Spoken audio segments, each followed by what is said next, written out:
Before the weekend on Friday night, we released a video about how big the impact of the Houthis would be if they entered the war in Iran. And it seems like someone really watched it because the next day, the group immediately joined the fight. And because of that, tensions in the Middle East flared up again. For now, it's still too early to know what the Houthis' full plan really is. But with what's happening, this is not a good sign. As we mentioned in the video last Friday, this group is almost a perfect ally of the regime in Iran. If Iran can close the strait, the location of the Houthis in Yemen gives them the ability to possibly block the flow of ships in the Red Sea. A move that would definitely worsen the situation of the global economy. And aside from the sudden entry of the Houthis, there was another revelation this weekend. Apparently, there is a secret ground operation in this war. From the very beginning, Kurdish fighters supported by Mossad were reportedly trying to advance all the way to Iran. But in short, not everything is going according to plan. More than a month has passed, and here are the things you need to know about the war in Iran. But before we begin, if you're new to our channel, make sure to subscribe so you'll always be updated with videos like this. Last Friday, we released an episode here on Noel Polo TV where we discussed what the Houthis might do if they fully join the war in Iran. And if we downplay the seriousness of the situation, this is still not good news for the whole world. By Saturday, they officially joined the fight.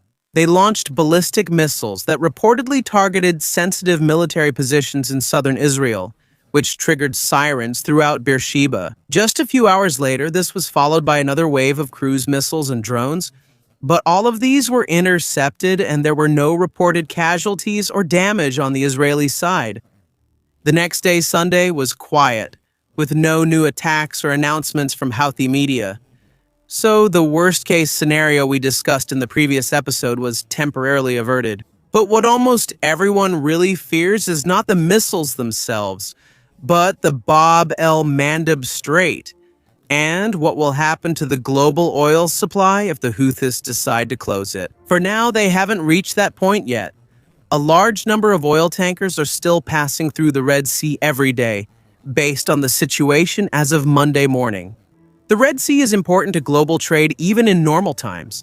But now, since the Strait of Hormuz has been almost closed for several weeks, it has become even more critical. And the way Hormuz was closed needs to be understood because Iran didn't actually physically block it or lay mines. The simple threat of attacking tankers, which they have proven they can do, is enough to make most ships withdraw. In just a few days, the risk increased so much that many shipping companies simply suspended sailings. Because of this, the Bab el-Mandeb, a narrow 26-kilometer strait between Yemen and the Horn of Africa, has become an almost irreplaceable route. Saudi Arabia has already increased the capacity of their east-west pipeline to 7 million barrels per day to transfer oil to Red Sea ports. Meanwhile, Egypt transports oil to the Mediterranean through pipelines, while their refineries continuously produce diesel and jet fuel for Europe. As of now, almost 6 million barrels of oil per day pass through the strait, and this number is expected to continue increasing. If not for the current situation, the Houthis know how important this route is because they have already proven before that they can stop it. From 2023 to 2025, their campaign against Red Sea shipping forced major companies to avoid the area and instead pass through the Cape of Good Hope. Traffic in the Suez Canal dropped from 70 ships per day to less than 30. Insurance costs even increased by almost 20 times. All of this happened even though they didn't completely close the strait. Now, there are about 30 oil tankers near the Saudi port of Yanbu that are already within their strike range. According to Elizabeth Kendall of Cambridge, the simultaneous closure of the two choke points is a nightmare scenario that could halt trade going to Europe. Goldman Sachs also warned that if the flow of oil remains low for 2 months, the price of oil could surpass the all-time high in 2008 of 147.50 cents per barrel. But for now, that hasn't happened yet. According to Houthi Deputy Information Minister Mohammed Mansour, they are waging this fight in different stages, and closing the strait is just one of their options. It's like they're saying, you have a nice shipping route, It would be a shame if something happened to it. This doesn't mean that they will definitely use the most extreme measure. In fact, the Red Sea has become even more important now, not just for the US and Israel, but for the whole world. Closing it is like a nuclear option for them, and if they do that, there's no turning back. Many analysts believe that Bab el-Mandeb is more important as a threat than as an actual weapon, especially since they've had long-standing tensions with Saudi Arabia. And when it comes to negotiations, this is where the reports about alleged talks between the White House and Iran come in. As a quick recap, last Monday, Trump posted on Truth Social that they allegedly had a very good and productive conversation with Iran. Along with this, he also announced the temporary halt of attacks on Iran's energy infrastructure until Friday. But that deadline was extended again, and now it's been extended to April 6th. And up to now, it's still not certain if he will keep his word for the third time. Honestly, there was already something unusual about Trump's so-called negotiation from the very beginning. First, the timing was too perfect. It was announced right before the markets opened.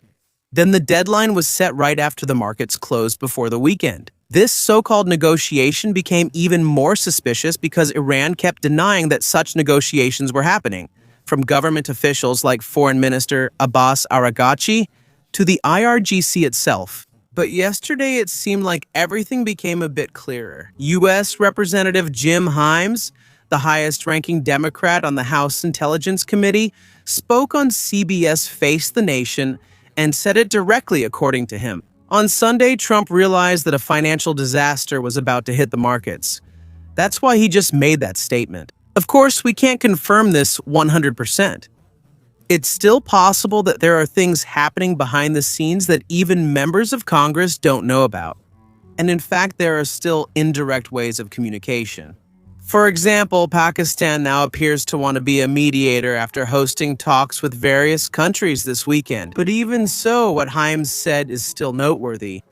In the end, what we're seeing now is a diplomatic process that seems real, but doesn't yet have enough depth to produce concrete results. For now, the deadline of April 6th, 8 p.m. ET, will be the next indicator of where the situation is headed. The best laid plans.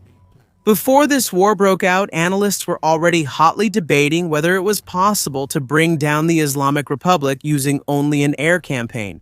This is not a simple debate, and there is a real doubt. Although most analysts are somewhat doubtful, the truth is, since this is an untested situation for everyone, it's like there is no clear precedent. This became even more complicated because recently the government brutally suppressed its own citizens, and it is estimated that 36,500 people were killed in just 48 hours. On the other hand, the combined forces of the US and Israel possibly have the most advanced weapons in the world, and it's clear that they are ready to use everything they can bring to the fight. This raises the question, have precision strikes and drone warfare advanced to the point where they can enforce regime change, even just in theory?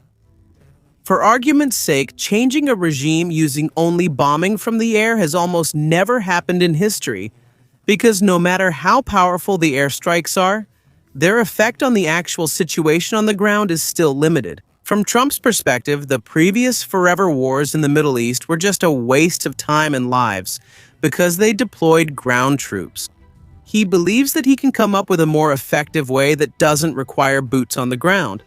But this weekend, a surprising detail came out. A report from Israel Channel 12 revealed that Mossad has long had a plan to use Kurdish fighters as the ground force missing from the air campaign. According to the report, tens of thousands of armed fighters from various Iranian Kurdish opposition groups will cross the border between Iran and Iraq. Under strong air support from the US and Israel in the first days of the war, they will coordinate with networks inside Iran and proceed into the country to spark a wider uprising. And clearly, this is not just a simple plan to stay in the Kurdish areas. The target? To reach all the way to Tehran. It was also reported that Mossad chief David Barnea personally briefed Netanyahu before the operation began, and even went to Washington to present the plan to Trump's team in January. Netanyahu gave his full support to this idea, a low-footprint regime change operation that he had long desired. According to the report, this was also one of the reasons Trump agreed to approve the airstrikes. Trump agreed to approve the airstrikes on February 2080, but not everyone was convinced.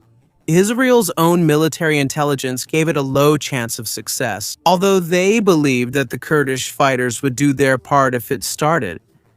As the airstrikes began, the CIA became busy. Trump is talking to the leaders of the Kurdish groups. Meanwhile, U.S. and Israeli jets are bombing the targets, airstrikes in northwestern Iran to open a path.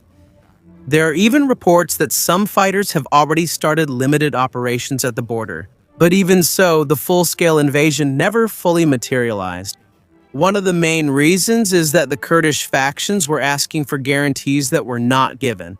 This includes a no-fly zone, sufficient ground support so they wouldn't become cannon fodder against the IRGC, and clear political commitments that could not be provided. So when Plan A failed, what's next?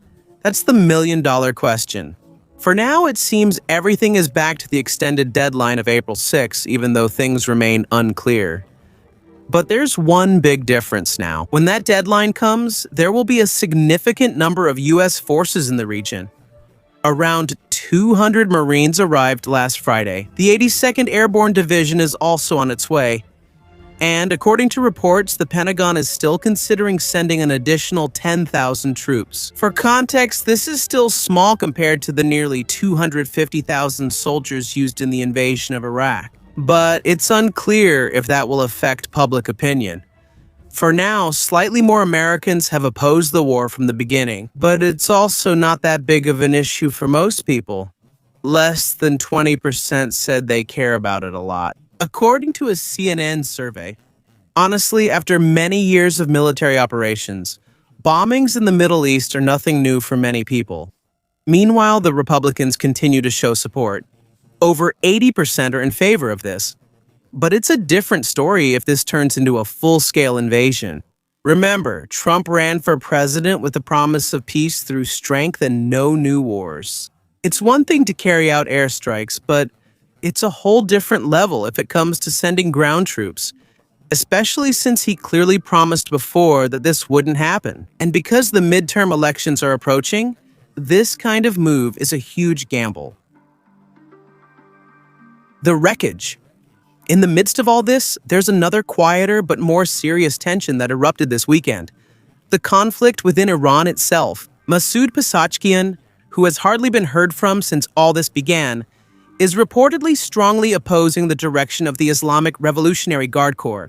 According to a report by Iran International, he is reportedly continuing to question the aggressive expansion of attacks in the region, and is demanding that control be returned to the civilian government. But Ahmad Vahidi immediately opposed this. Instead, he shifted the blame to Pezeshkian, accusing his administration of not preparing enough reforms beforehand.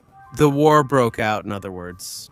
If the reports are to be believed, the very system of government in Iran is gradually turning into a blame game between the civilian government and the forces connected to the IRGC. This is nothing entirely new. As early as the beginning of March, there was already a clash within the government, when Masoud Pezeshkian apologized to neighboring countries because of the attacks. The Islamic Revolutionary Guard Corps did not like this, and in response, they intensified the attacks even more to send a clear message. Meanwhile, Benjamin Netanyahu, while speaking at the Northern Command of the Israel Defense Forces in Saft, called all of this proof that their campaign is effective. According to him, there are already cracks appearing within the Iranian regime. Whether this is a genuine intelligence assessment, or simply political messaging, or a combination of both, depends on whom you ask. But this leak is significant because it provides a clearer picture of whether there is still proper governance within Iran, or how things are being managed inside the country. Especially since there are still many questions about the condition and whereabouts of Mustafa Khamenei, who has not been seen in public or even in videos after reportedly being injured in the initial attacks of the war. Because of this, the question of who is really in control becomes even more unclear. Mohammad Bagher Ghalibaf emerges as one of those possibly maintaining order. But even he cannot cover up for a government where it is unclear who is truly in charge. And despite the internal chaos, Iran is still able to project strength outside their country. And this is where another tension in Lebanon comes in. The government of Lebanon gave a deadline on March 29 to expel the ambassador of Iran, Mujtad, and he was declared persona non grata. But instead of complying, he outright refused. According to reports, he has no plans to leave the country. At first glance, it's a direct defiance of Beirut's order. It's just an issue, only one person is involved. But in reality, this will have a big impact on the future of Lebanon. Iran has long regarded Lebanon as part of its sphere of influence, especially because of the power of Hezbollah and the Amal movement. Even though there is already a war in their own country, Iran is still focused on maintaining control here, calculating that Lebanon will not unite to completely expel the ambassador. And in the end, it will be proven who really holds the power. And for now, it seems they have a point. Hezbollah immediately supported the ambassador staying, and not only them, but the Amal movement also favored that he remain in the country.